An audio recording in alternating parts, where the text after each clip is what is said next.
Okay, so you want to buy a Formula One team. You picture yourself standing on the pit wall in Monaco wearing a tailored team jacket, sipping espresso, while your brilliant engineers dominate the grid and massive global sponsors throw millions at you just to put their logo on the rear wing.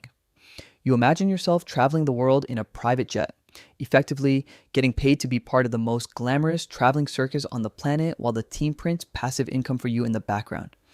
Sounds simple. It is not simple.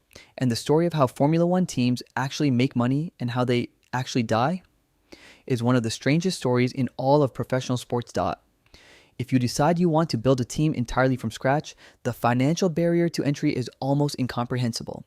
First, the governing body of the sport requires a massive anti-dilution fee just for the right to line up on the starting grid, which currently sits at $200 million, and existing teams are aggressively pushing to raise it to $600 million. That is just the cover charge to enter the club. Then, you have to build the physical infrastructure. You need a state-of-the-art campus with dedicated wind tunnels, massive autoclaves for baking raw carbon fiber, and hyper-advanced simulator rooms. Aston Martin recently completed their new technology campus in Silverstone, and it cost them well over $300 million just to construct the buildings. So you are looking at nearly $1 billion before you even hire a single driver, but buying an existing, struggling team, you could swoop in and acquire one for a fraction of that cost. In 2020, the private equity firm Doralton Capital bought the legendary Williams racing team for roughly $200 million. In 2018, a consortium led by billionaire Lawrence Stroll bought the bankrupt Force India team out of administration for about $118 million. The difference in capital required is staggering. The gap between the top-tier institutions and the bottom-tier backmarkers is a financial chasm unlike anything else in modern sports. At the top, you have massive operations like Ferrari and Mercedes, heavily backed by giant automotive conglomerates, holding valuations that easily soar past $3 billion. They operate like miniature high-tech cities, employing over 1,000 brilliant minds working in absolute unison. At the bottom, you have scrappy, independent teams, constantly fighting off creditors, taking out loans just to manufacture spare front wings, and perpetually one bad season away from total bankruptcy. We are talking about massive commercial properties and engineering marvels that originally cost hundreds of millions of dollars to develop, eventually selling for absolute pennies on the dollar. There is one famous Formula One team that perfectly illustrates this catastrophic loss of value, a team that was sold for exactly one single British pound. I will tell you exactly what happened to it, but hold that thought. Who actually owns these incredibly volatile businesses? You might assume it is strictly major car manufacturers wanting to sell road cars, or maybe just eccentric billionaires fulfilling a childhood dream. The reality is a deeply complex web of holding companies and investment funds. You have sovereign wealth funds taking massive stakes, like Bahrain's Mumtahalakat owning McLaren. You have ruthless American private equity firms looking for a massive return on investment. And you have bizarre hybrid structures.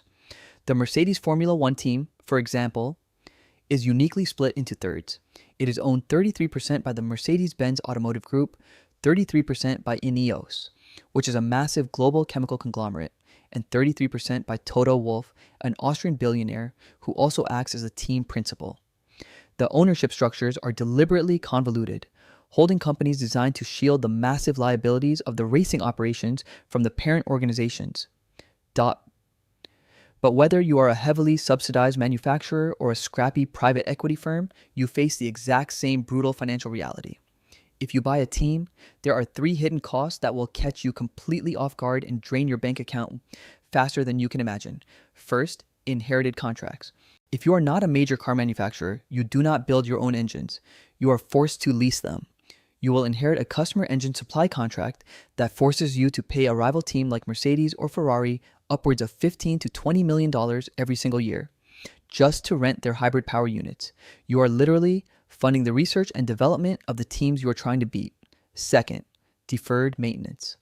When you buy a struggling team, you are buying an organization that has been starved of capital for years. When Doralton bought Williams, they discovered a terrifying reality. The team was tracking the design and manufacturing of 20,000 bespoke, individual carbon fiber parts on massive, constantly crashing Microsoft Excel spreadsheets because they could not afford to upgrade their enterprise digital infrastructure for a decade. The digital decay is just as expensive to fix as the physical decay.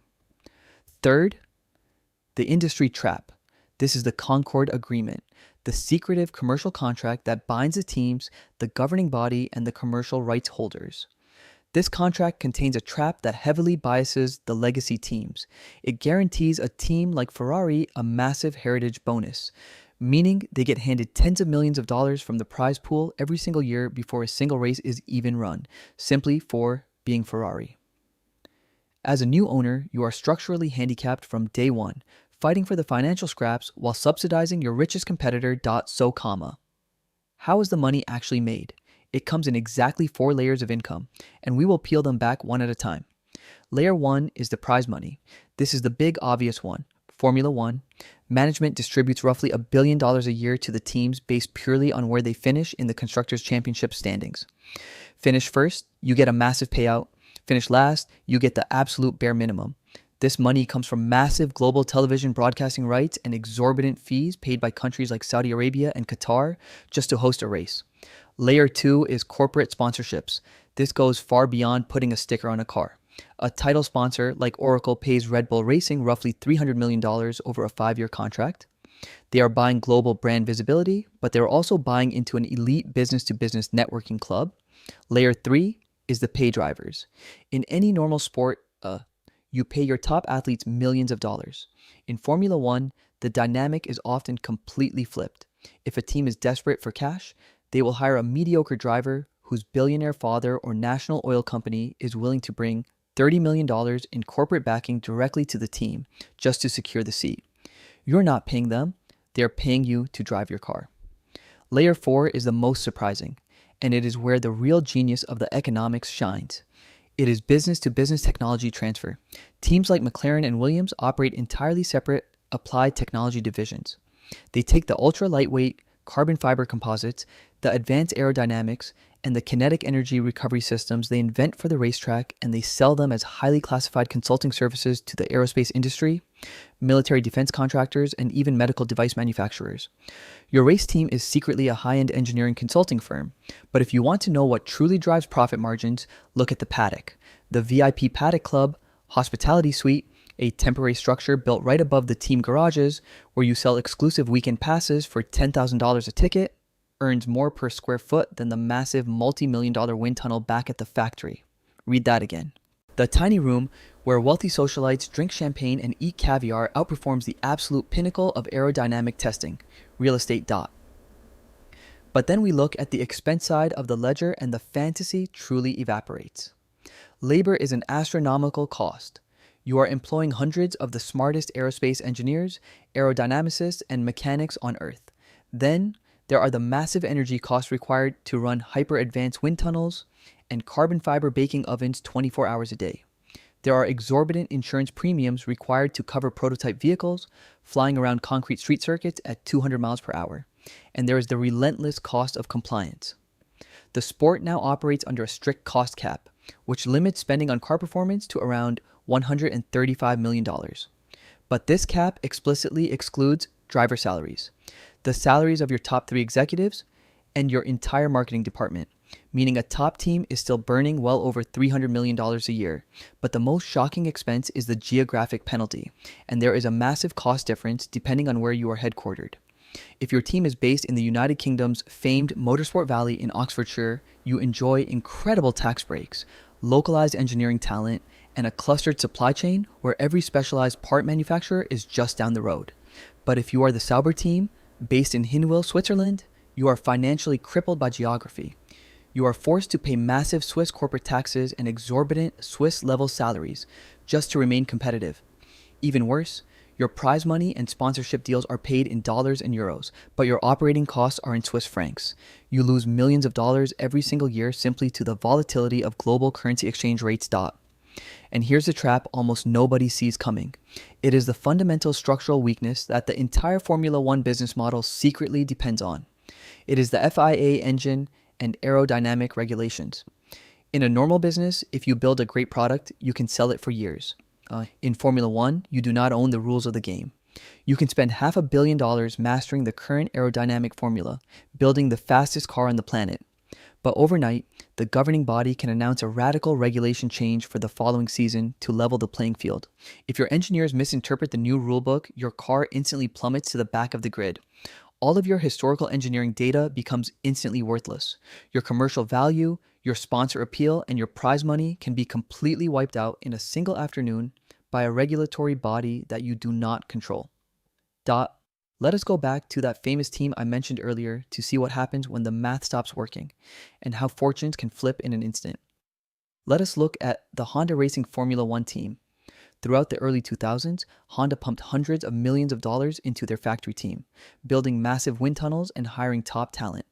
But when the 2008 global financial crisis hit, Honda's corporate board panicked. The team was bleeding cash with terrible results. They decided to completely pull the plug and shut the entire factory down. But the team principal, a man named Ross Brawn, stepped in with an insane proposal. In December 2008, Ross Brawn bought the entire team, the factory, the cars, and the debt for exactly £1 British. Honda was so desperate to avoid the massive severance packages of shutting down that they handed him the keys. Rebranded as Brawn GP, the team arrived at the opening race in 2009 in a plain white car with almost zero sponsor logos.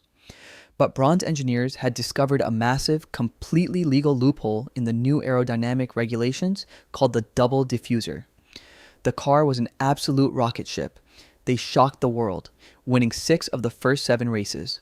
Against all odds, that scrappy, underfunded team won the 2009 Constructors and Drivers World Championships. Why would anyone accept that deal?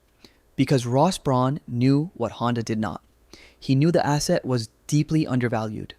Just months after winning the title, Ross Brawn turned around and sold a 75% stake in that exact same team to Mercedes-Benz for an estimated $150 million. That single £1 investment flipped into generational wealth and birthed the modern Mercedes dynasty that would go on to dominate the next decade. Here's where it gets interesting. What really broke the traditional Formula One model wasn't just a physical competitor. It was a massive technological and cultural shift. It was the online shopping moment of the motorsport industry.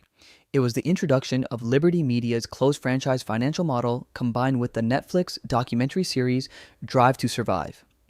For decades, F1 teams were just massive, secretive marketing write-offs for car companies.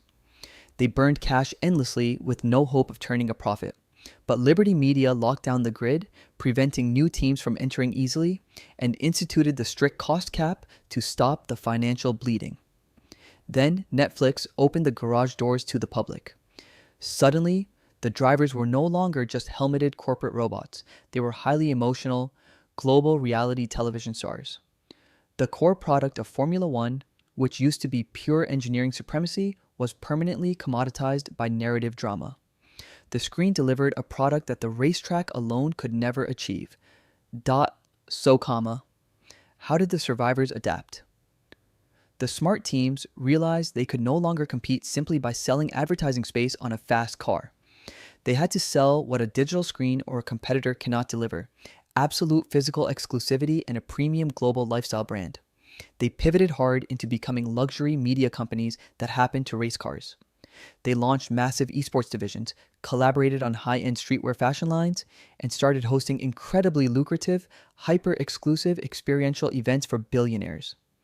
They stopped selling a quick look at a logo and started selling a premium emotional connection to the glamour and danger of the sport. If you buy a Formula One team today, your fate will likely fall into one of 2 extremely different scenarios for the exact same physical campus.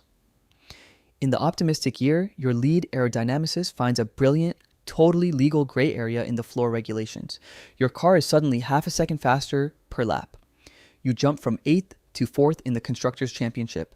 The global television exposure goes completely viral. Your prize money payout skyrockets by $40 million. Blue chip sponsors line up at your factory door begging to sign multi-year deals, and private equity firms suddenly value your team at well over $1.5 billion. You are an absolute genius of sports management. In the realistic bad year, your engineers completely miscalculate the suspension geometry in the wind tunnel. The car is fundamentally flawed, violently bouncing on the straights, and entirely impossible to drive. You finish dead last. You lose $30 million in critical prize money. Your star driver publicly trashes the car in the media and demands a trade. Your title sponsor exercises a performance-based exit clause and pulls their funding entirely. You are suddenly forced into taking on crippling, high-interest debt just to keep the lights on in the factory and build next year's chassis. You are financially trapped in a high-speed prison of your own making. The reality of this business is a harsh lesson in capital, regulations, and the illusion of control. You can pour hundreds of millions of dollars into carbon fiber and wind tunnels, but you can never truly own the competitive edge. The building was never really the business. The global entertainment franchise is.